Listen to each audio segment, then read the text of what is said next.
कान्हा की तरह ब्रज के मंदिर भी अनूठे हैं। इतने अनूठे कि यकीन ही न हो। महाशिवरात्रि के पवित्र पावन पर्व पर एक ऐसे ही अद्भुत मंदिर के दर्शन करने चलते हैं। कन्हैया की जन्मस्थली के समीप ये भोले बाबा का मंदिर है। श्री गढ़तेश्वर महादेव का ये मंदिर आम बोलचाल में गलतेश्वर महादेव मंदिर कहा जाता है। यहाँ भोले बाबा का स्वरूप बिल्कुल अलग है। भोले बाबा के साथ माता पार्वती की जगह माँ गायत्री विराजमान है। इस मंदिर में न तो कहीं नंदी नजर आते हैं और न ही चंद्रदेव शिवजी के शीश की शोभा बढ़ा रहे हैं। यहाँ माता गंगा को भी अभी भोलेनाथ के केसों में उतरने का सौभाग्य नहीं मिला है। यहाँ शिवजी के शीश पर माता सरस्वती विराजमान है। कान्हा की नगरी का ये मंदिर कान्हा के जन्म से भी अधिक प्राचीन है। चलिए पहले भोलेनाथ के इस अद्भुत स्वरूप के दर्शन किए लेते हैं।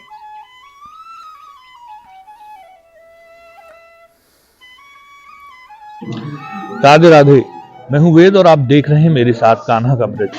कान्हा के ब्रज में आज हम आपको एक ऐसे मंदिर के दर्शन कराएंगे जो कान्हा और उनके ब्रज से भी प्राचीन है। अगर ब्रज की बात करें तो आमतौर पर हम समझते हैं कि जहां श्री कृष्ण जी का जन्म होता है वहीं से ब्रज की शुरुआत होती है, लेकिन ऐसा नहीं है। ब्रज नगरी यानी मथुरा नगरी बेहद प्राचीन है। इसका उल्लेख सतयुग में भी मिलता है, द्वापर में भी मिलता है, त्रेता में भी मिलता है और कलयुग में तो खैर है ही है। आज हम आपको ऐसे मंदिर के दर्शन कराएंगे आज क्योंकि महाशिवरात्रि का भी पर्व है, तो हम भोलेनाथ के एक मंदिर के दर्शन कराएंगे जो बेहद प्राचीन है।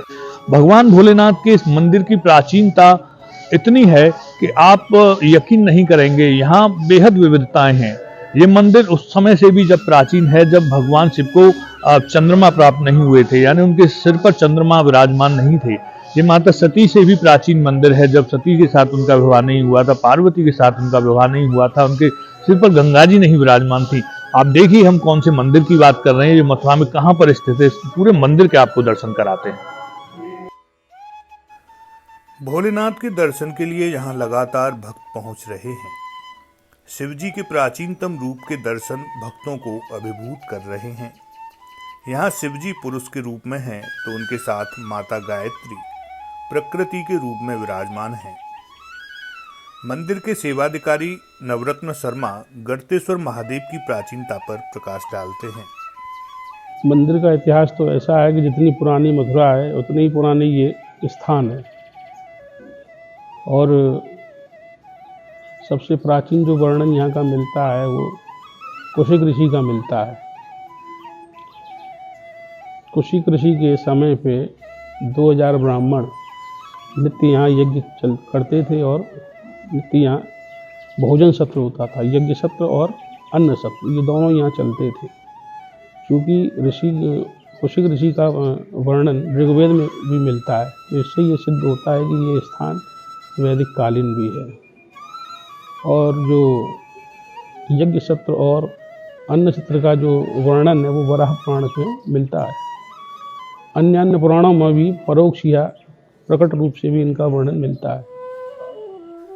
जैसा कि हमने शुरुआत में बताया था कि इस मंदिर में भोलेनाथ के साथ ना तो नंदी हैं और ना ही चंद्रमा है। माँ पार्वती भी यहाँ उनके वामांग नहीं है।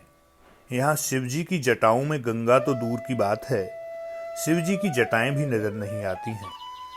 इस रहस्य से मंदिर के सेवाधिकारी ही पर्दा उठाते हैं। उन्होंने बताया कि गढ़तेश्वर महादेव का स्वरूप बेहद प्राचीन है।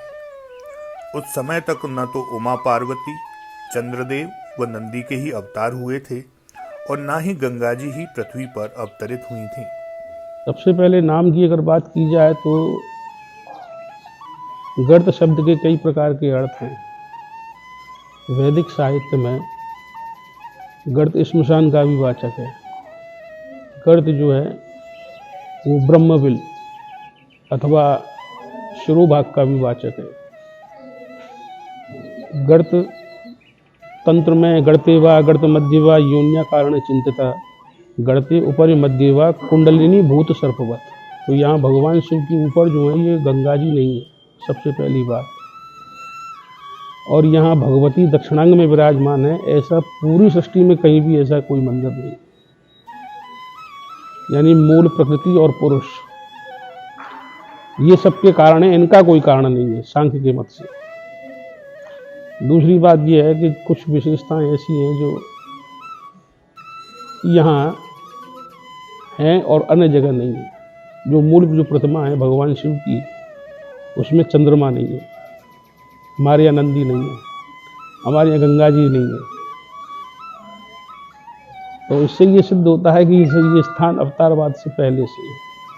यानी भगवान शिव ने जब अवतार चंद्रमा धारण किया था वो अवतारवाद का है, तो उससे पहले से है। इसलिए भगवान शिव जो है ये पशुपति कहे गए हैं, क्योंकि यहाँ पशु नहीं है, यहाँ नंदी नहीं है हमारे यहाँ जी।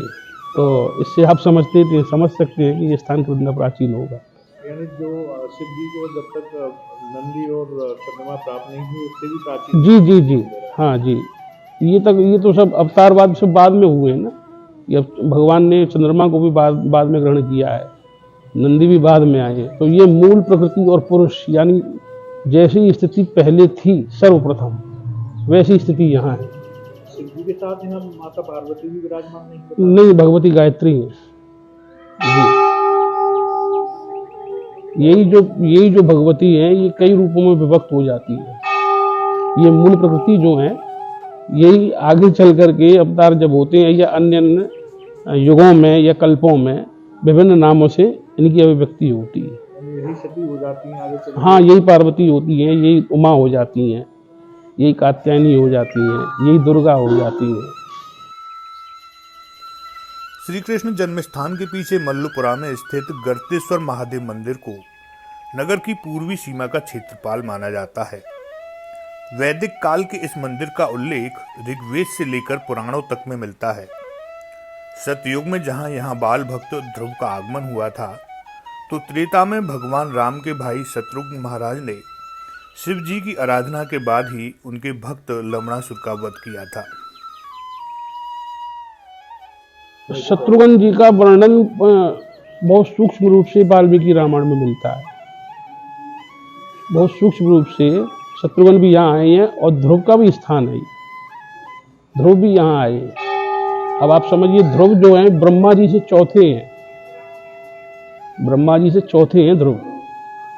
तो इसकी प्राचीनता समझ सकते हैं कितना प्राचीन होगा। ब्रज के उन मंदिरों में समाज है जो कृष्ण जी से भी प्राचीन। जी, कृष्ण से भी पहले से है।